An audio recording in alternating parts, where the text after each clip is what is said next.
that's where they were found. Okay. And that is Kailua. And you know that the one that they make outside where the bay like that, Yeah. that one you're talking about, yeah? Yeah. Do you have a map of the old map of the Heiau before? I do have them at home, yes. You do? Yes, I do. Oh, thank you. Well, I'll tell you where you can find them. In fact, I was supposed to bring a disc tonight of all of that information, but it was given to me at the very last minute, and so I cannot show you any of those images. But I had a disc of all of the images and all of the heiaus that still had a little smattering of imagery in 1819 or when the first visitors came to these islands. And unfortunately, I'm unable to show you these things because I didn't get the disc in time. But yes, there is a drawing, a lovely drawing of Heiau Ahu'ena. The reason why I wanted to find out, my mom and dad passed away, and my mom buried, not buried, but she born close where Kamimia's hotel is. Uh-huh. There is a Heiau in the back there, and I don't know if that Heiau had something to do with the front one. It's over the fence.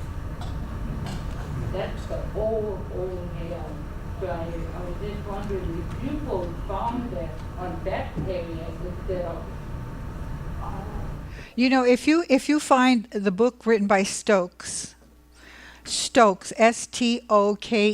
Stokes wrote a wonderful book about all of the heiau from this island. And not only does it have Heiau Ahu'ena, it has all of the heiaus around in that area. So you will find, and he has all of the drawings and all of the maps. And it's the most perfect book for you to find because it does. The heiaus on this coast were so numerous from that all the way to Cuomo. Very numerous. And now you have, condominiums in their place. And once in a while you have, thank the elements that you have an entity such as this that was able to refurbish these two wonderful heiaus and also is going to refurbish the others here in this complex. And this is what all of the hotels should have done because this is a responsibility that they should really take seriously. If you're going to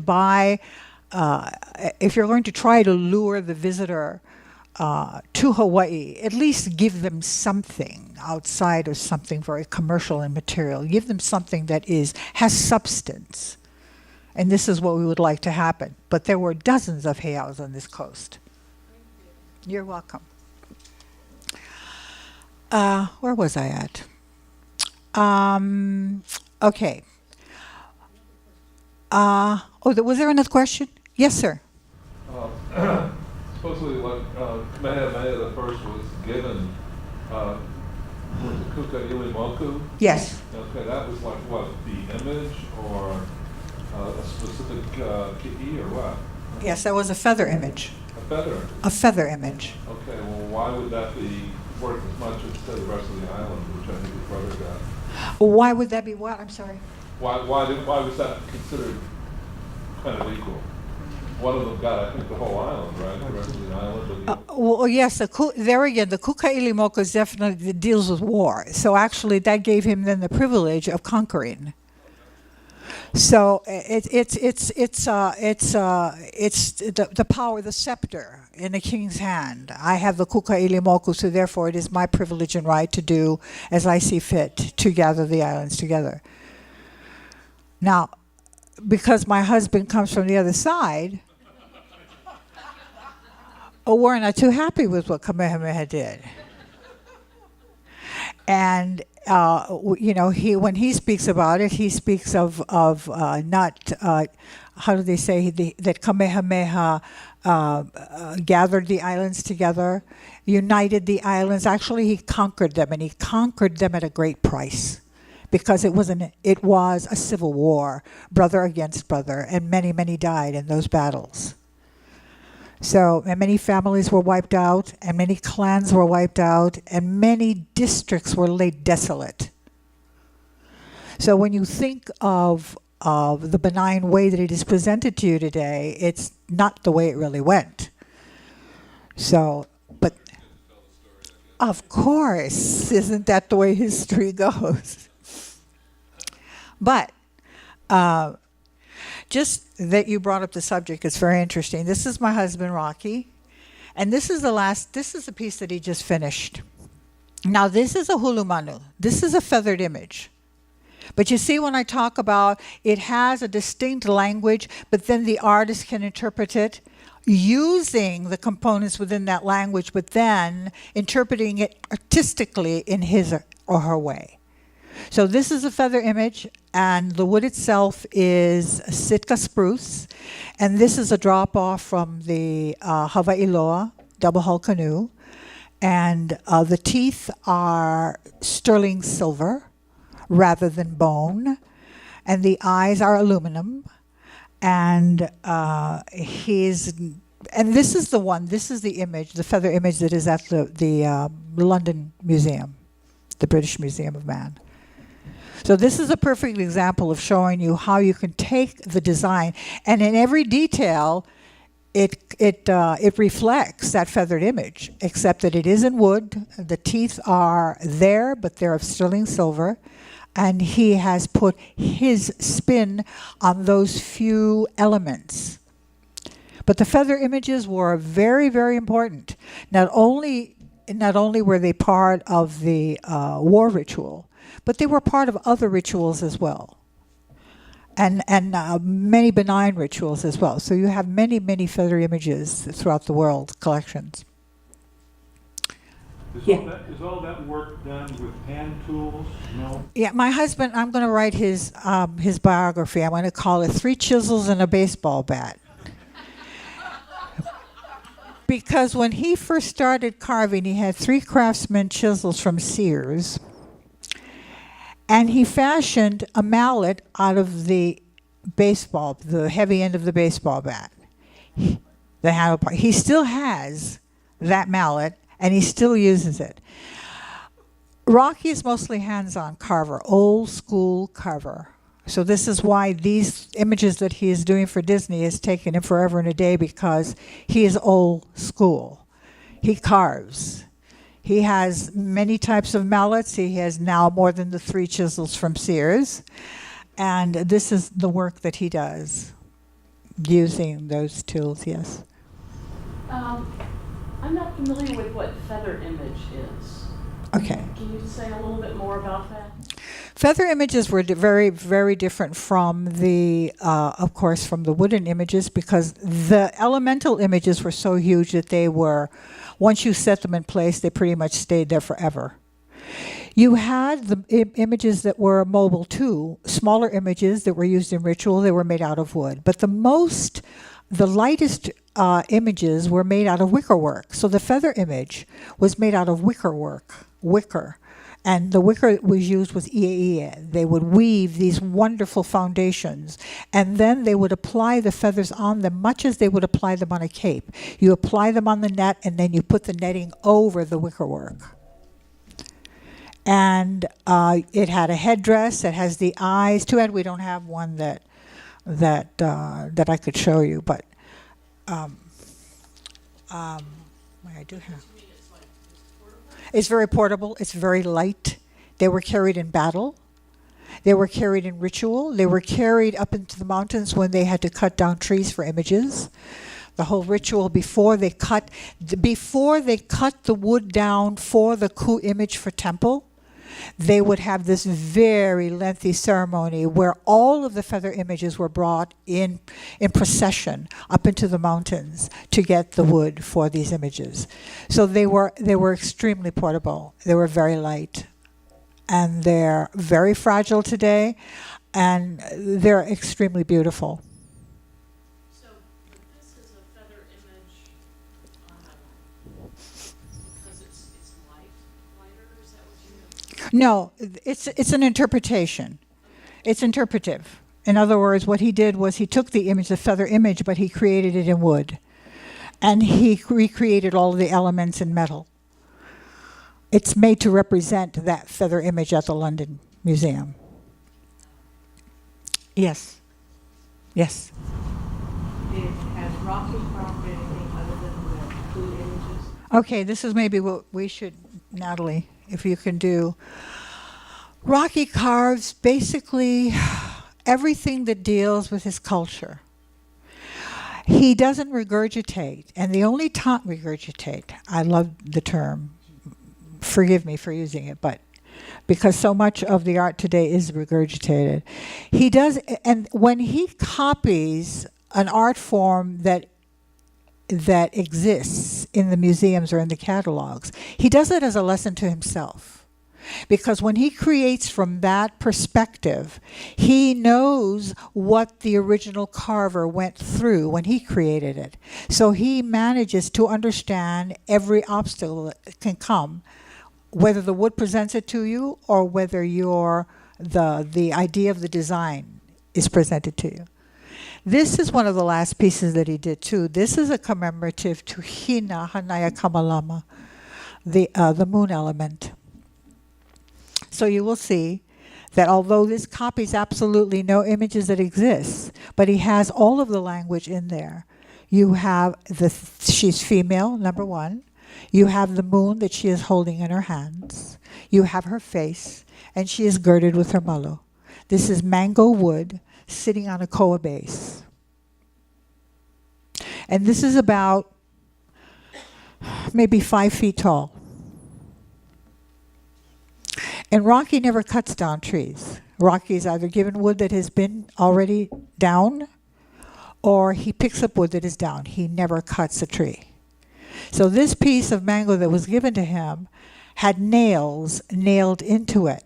He kept all of the nails in. So when you see that really fine polish, all of a sudden you'll see these silver circles throughout the wood. Now see, he does this too. This is hanging in the hotel in Puerto Rico. So they wanted something that dealt with foliage, life. So what he did, he used all of the tea leaves, and he created this wonderful tea leaf, a bas relief. They had the tsunami there, and so they wanted something that could stay the waves.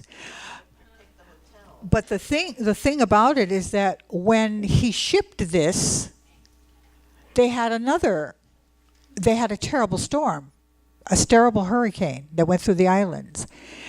And when they shipped this, he said, well, there goes my piece, because the hotel was completely destroyed. It turned out that the piece was still in the customs, that the piece had not been delivered yet. So the hotel was destroyed, but they had the piece.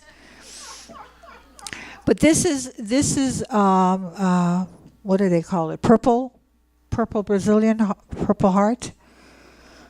Purple heart. This is a beautiful wood. So he pieced the 3 panels together, and he created this for them.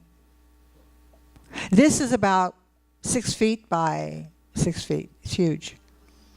Huge. This was the very first piece my husband did. I don't know if you're familiar with the artist Herb Kane, who just passed. You'll see some of his paintings in this hotel.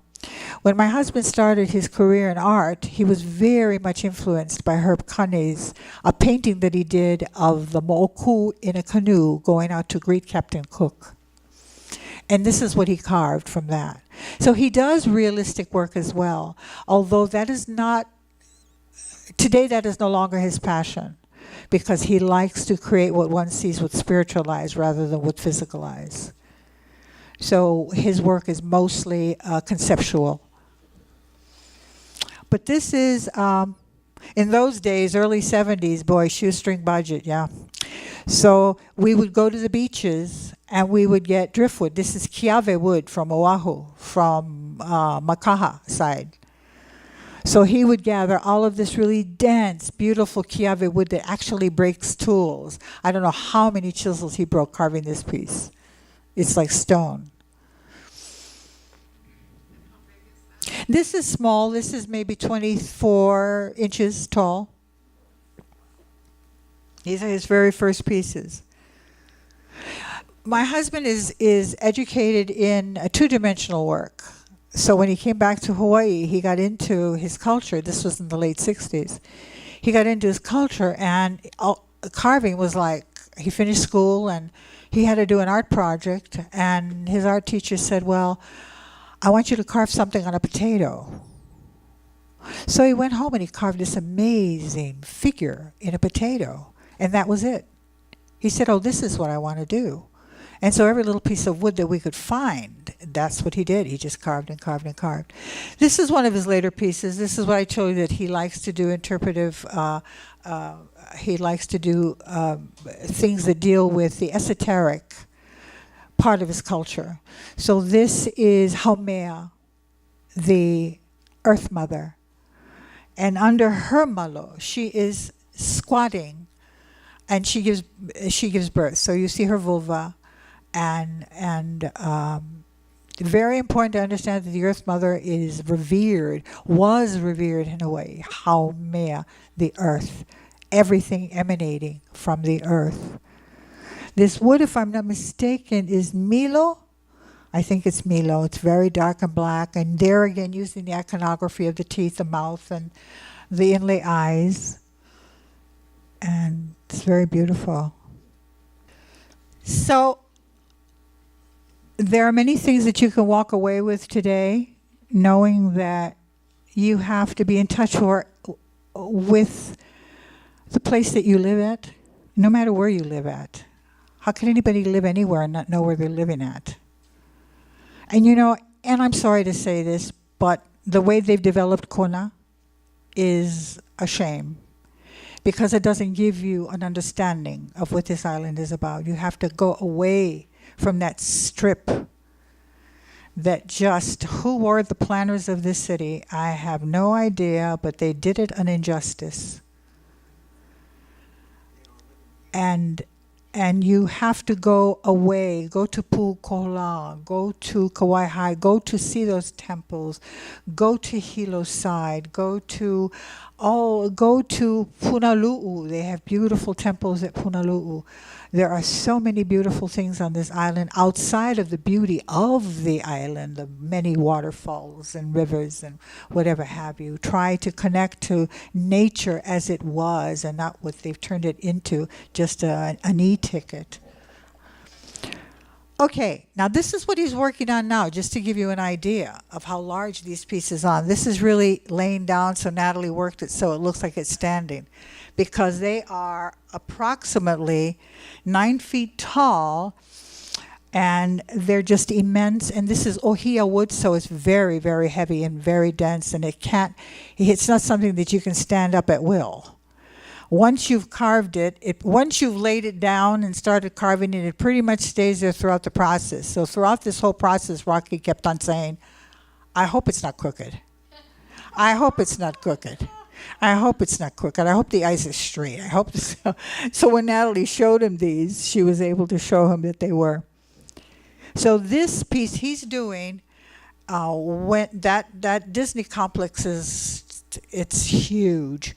But when you enter the main lobby area, these two images are going to be on pedestals made of stone that are going to be 2 or 3 feet high. So these images are going to be just way up there.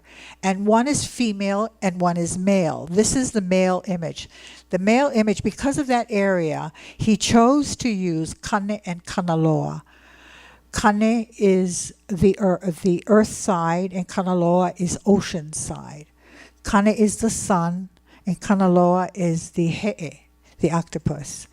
So all of those things that deal with both, you'll see the iconography in this image. There's the tarot at one end. This is going to be the sun, and the sun is going to have the beams shooting down to the tarot. And see, that's the beak of the octopus. This is Kanaloa. And those little dots that you see, because wood was so treasured in ancient times,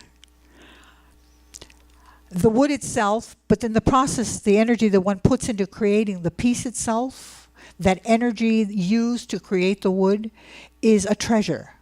So they never threw anything out. So you see those little things? Because there were hairline cracks in the wood, what he does is he drills these very fine holes and he skewers them so they'll stay together. It's a form of there are pevas, but it's a form of repair that he uses, and it looks lovely because it almost looks like tattoos. You can do the other ones now. This is the female piece. The female piece, which is my favorite piece, of course, what he did was used all of the kelp, all of the limu in the ocean that Haumea and the Hinas were guardian over. And the whole trunk is covered with leaves and plants and flowers and kelp and the most beautiful, beautiful things. These are the different limos. And see what you see on the bottom, that is called peva. That's a fish tail. So you use that so that the crack won't grow. So these will be created iconographic to pre-contact concepts. See how all of the limu is floating on the top? So you have Haumea on the top and the Hina on the bottom. My daughter and I wrote a book called The Daughters of Hau. Yes? I have a question. You said that he's only doing things not for entertainment, not for hotels and stuff, but for whole families and such, but then if you talk about Disney. Yes. These are not elemental. They are not from pre-contact element concepts. They are not ancestral images. So it's a fantasy version of his respect of that place, of that thing. So if he were to, like you saw the Haumea before, that was very elemental, done with the teeth and the eyes and the thing. That's from his ancient era. So he gave it a very modern spin. So it was really outside of the box for them. Oh yeah, in fact, he made the stipulation, and they themselves, they were very sensitive to the fact that they didn't want anything that would have been insensitive to the culture. So they themselves said that they weren't looking for that kind of image.